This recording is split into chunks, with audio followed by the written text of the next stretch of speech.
Reka tubasuhuze bwoko bw'Imana nshuti z'umusaraba mwebwe mwese mudukurikirana aho muherereye aho ariho hose, haba ku mugabane wa Aziya, Uburayi, Oceania, Australia ndetse na Afrika. Amahoro umwami wacu Yesu Kristo nabane namwe. Nkuko bisanzwe ku gicaniro cy'Ibanga TV tugiye kuganira ku magambo y'Imana. Uyu munsi Imana yaduhaye, yadushyize ku mutima kugira ngo tuganire turebe akamaro k'umwuka, inyungu umuntu akura mu kubatizwa imibatizo ibiri. Hari umubatizo wa mbere w'amazi, hakaba n'umubatizo wa kabiri ariho Kristo yavuze ngo ndababwiza ukuri, yabibwiraga Nikodemu ko umuntu utazawe ubwa kabiri atazinjira mu bwami bw'Imana.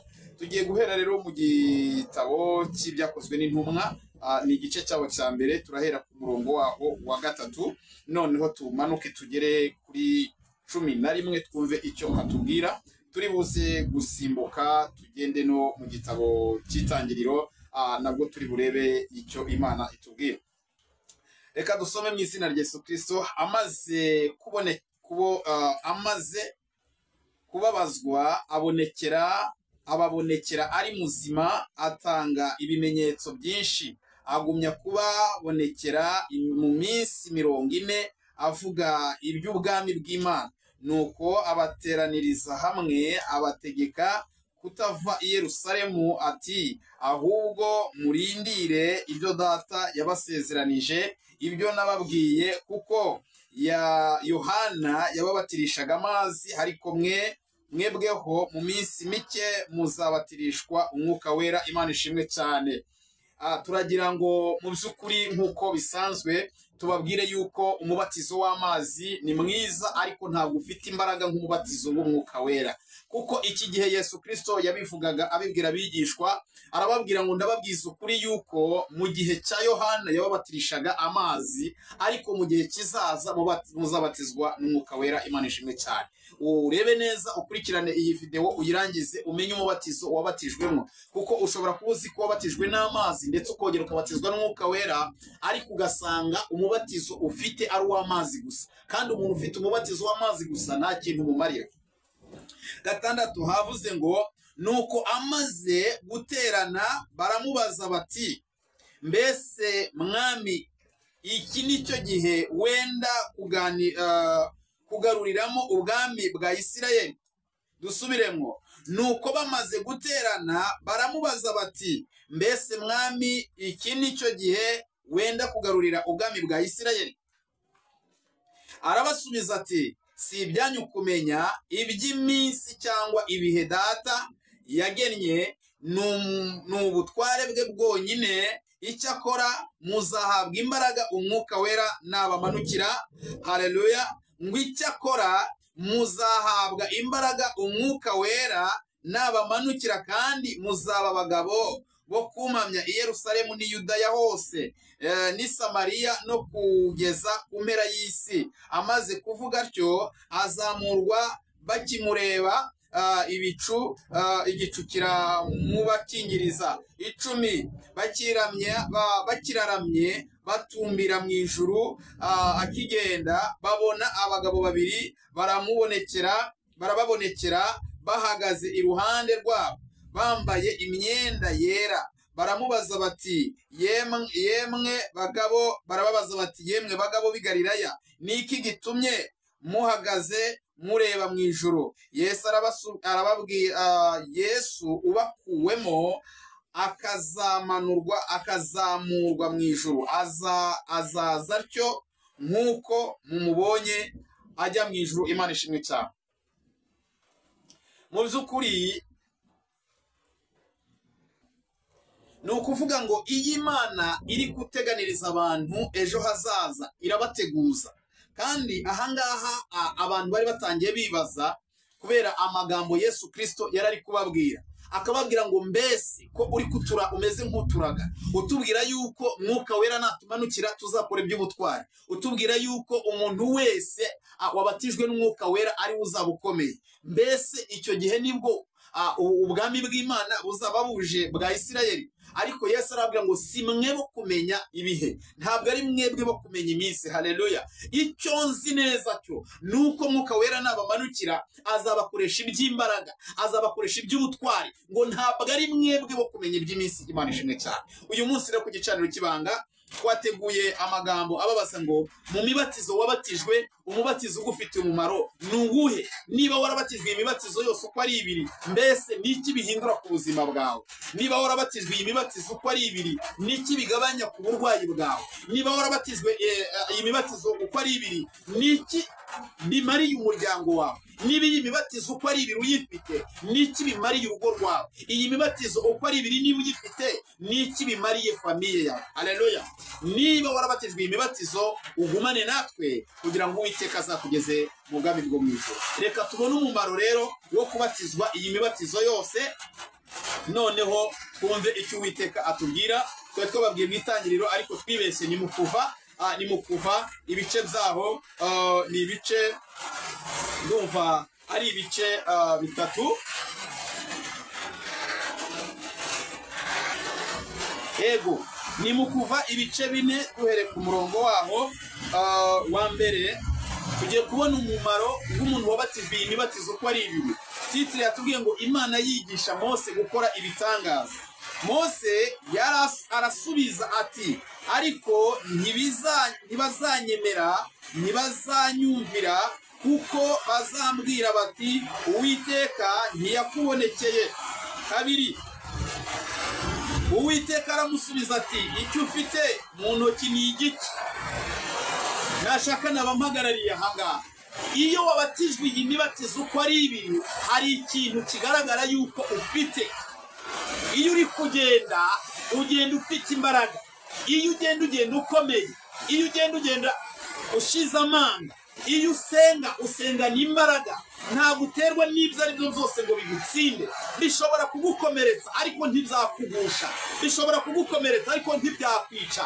Bishobora kugukerereza ariko ntibyakurimbura. Imana ishimwe cyane.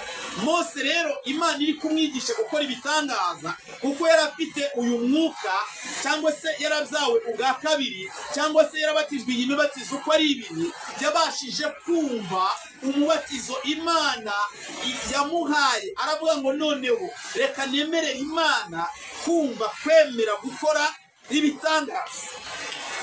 Ubundi abantu batabashije kwakira uyu mubatizo wa kabiri, akenshi hari igihe ukarota ukora ibitangaza, ariko noneho ikikubwira yuko muri kwa kurota ukora ibitangaza utigeze ubihereza agaciro, urazuka ukajya gusambana kandi uri umuhanuzi.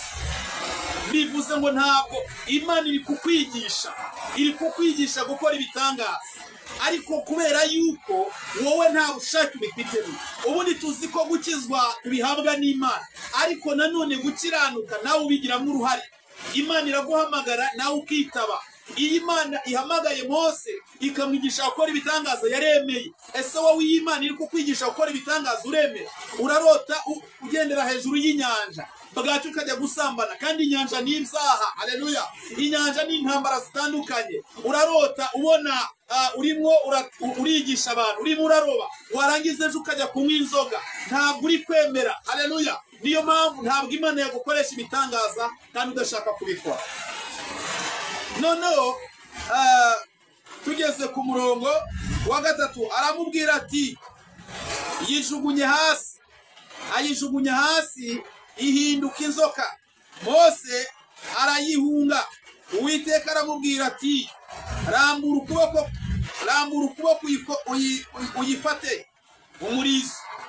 Arambura ukuboko arayifata, irongera iba inkoni mu ntoki ze.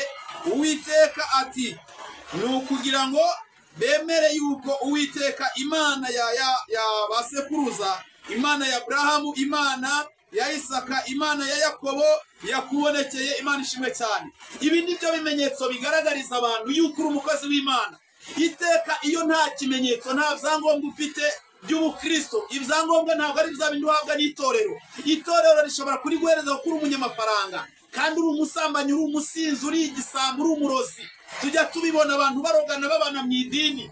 Bisobanura ngo rero icyemezo kigaragaza ko uri umukozi w'Imana ni ukuba warabyawe n'Umwuka Wera, ukora iby'ubutwari. Mose rero Imana iravuga ngo ibi nibyo bizatuma bemera.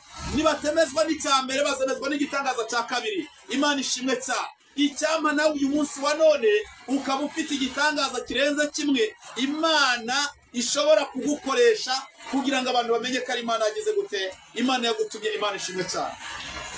Murihangana, imvura yahisigwa kandi imvura nayo ni umugisha, ntabwo twabura gukomeza gahunda zacu. Ariko ni ukuvuga ngo iyo wemereye Imana iguhereza ibimenyetso bituma bisi bemera. Imana ishimwe cyane. Noneho ijambo ry'Imana ryakomeje ritubwira kuri 6 kuri 5 Uwiteka ati ni ukugira ngo bemere yuko Uwiteka Imana ya basekuruza, Imana ya Yakobo, Imana ya Aburahamu na Isaka ari yakubonekeye. 6 kandi Uwiteka arambwira ati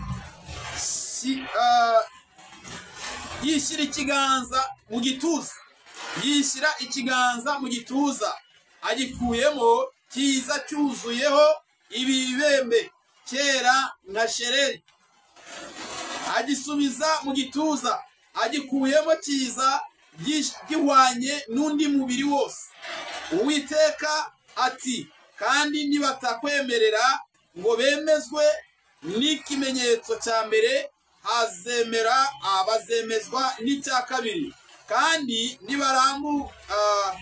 nibaramuka batemejwe n'ibyo bimenyetso byombi, ntibumvire amagambo yawe, uzavume amazi yo mu ruzi uyasuke imusozi. Ayo mazi uvomye mu ruzi azahindukira amaraso imusozi. Imana ishimwe cyane. Ikimana itubwira yuko ibi bimenyetso byombi umuntu utazabyemera hazabaho no kuvuma amazi. Haleluya. Aha ni ijambo ry'Imana rivuga ngo mwahawe ububasha bwose, mwahawe gukandagira inzoka na sikoropiyo.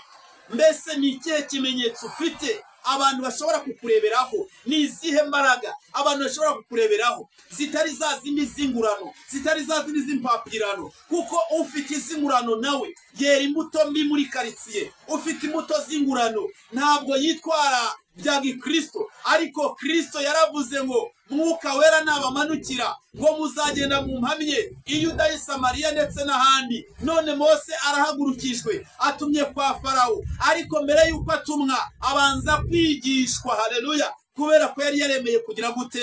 Kubatizwa. Yari yaremeye kubyarwa ubwa kabiri. Mbese wowe mwiyi mibatizo nakubwiye ngo umubatizo w'amazi gusa ntacyo umaze. Niba warabatijwe mu mubatizo w'amazi wumve ko wicaranye zeru yawe, ariko niba warabatijwe n'Umwuka Wera, Imana ikakugisha igitangaza, reka kukivanga. Haleluya. Niba ukivanga ntabwo wabatijwe n'Umwuka Wera, ariko niba ugumana n'Imana wabatijwe n'Umwuka Wera. Niba ikwigisha mu nzozi ikakubwira ko uzavura abarwayi, ikakubwira ko uzakora ibitangaza, ikakubwira ko uzahagararira itorero, ntusambane, ntunywe inzoga, ntiwibe, ntiwice, nturoge, wumve yuko Imana iri kumwe nawe. Murakoze cyane rero, turabashimiye ko mwabanye natwe. Ayo yari amagambo y'Imana kugira ngo umenye umubatizo wabatijwe uwo ari wo, umenye niba warabatijwe mu mazi ndetse no mu Mwuka Wera, cyangwa se warabatijwe n'amazi yonyine. Imana nibamera umugisha.